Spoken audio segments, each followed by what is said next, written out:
आज का विषय है कि हम अपने जीवन में नारायण को साथ लेकर कैसे चलें।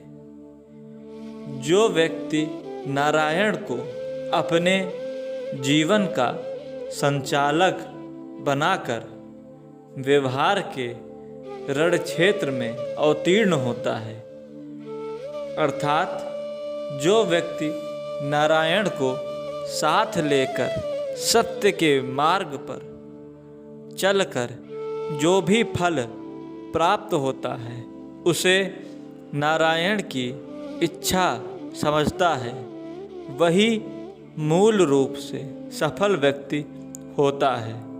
और जो व्यक्ति अकेले ही अपने क्षुद्र अहंकार के बल पर जीवन जीता है वह नष्ट भ्रष्ट हो जाता है। इसलिए हमें अपने दैनिक जीवन में घर से निकलते वक्त 4 बार नारायण नाम का उच्चारण करना चाहिए। इससे क्या होगा कि जिस प्रकार नदी बहती है या कोई नहर चलती है, लेकिन यदि ऐसी कोई नदी या नहर हो जिसका अपने मूल उद्गम से कोई संबंध नहीं हो, तो वह नदी या नहर सूख जाता है।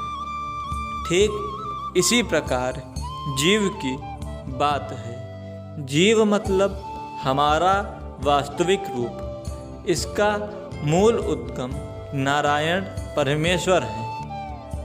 यदि मनुष्य परमेश्वर के साथ संबंध बनाकर संसार के व्यवहार करेगा तो उसकी शक्ति बढ़ेगी। परमेश्वर से संबंध बनाए रखने से 3 बात आपको हमेशा मिलती रहे। पहली बात जो है कि आपको अपने जीवन की धारा कभी विच्छिन्न नहीं मिलेगी, आपकी जीवन की धारा कभी विच्छिन्न नहीं होगी। दूसरी बात, बुद्धि पर बुद्धि निकलती रहेगी, अर्थात आप निरंतर तत्व ज्ञान की ओर बढ़ेंगे।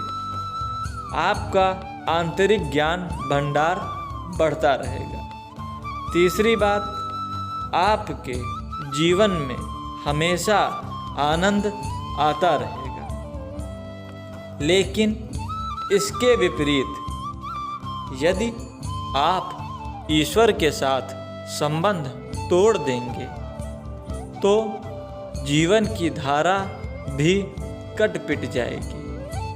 आपके ज्ञान की धारा, आंतरिक बुद्धि की धारा, आपकी प्रज्ञा क्षीण हो जाएगी और आपके भीतर से जो आनंद आता है वह आना बंद हो जाएगा और आप उधार आनंद लेने लग जाएंगे।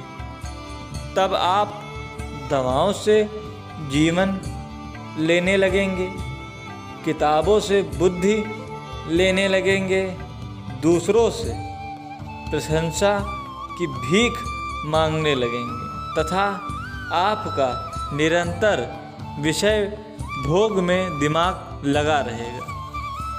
क्योंकि हम अपने भीतर जो जीवन का, ज्ञान का और आनंद का मूल स्रोत है उससे हम कट गए हैं।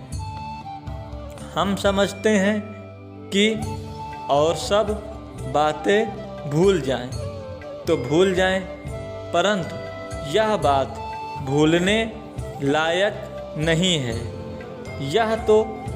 यह जो हमारा मनुष्य शरीर दिखलाई पड़ता है उसके भीतर जो समष्टि का स्वामी है वह परमेश्वर बैठा हुआ है। जो बड़े बड़े लोग हैं, व्यापारी हैं, बड़े बड़े विचारक हैं, जो नारायण को भूल जाते हैं। जैसे दुर्योधन जब रणभूमि में गया तो कृष्ण को साथ लेकर नहीं गया, पर अर्जुन रणभूमि में जब गया तो कृष्ण को साथ लेकर गया और विजयी हुआ।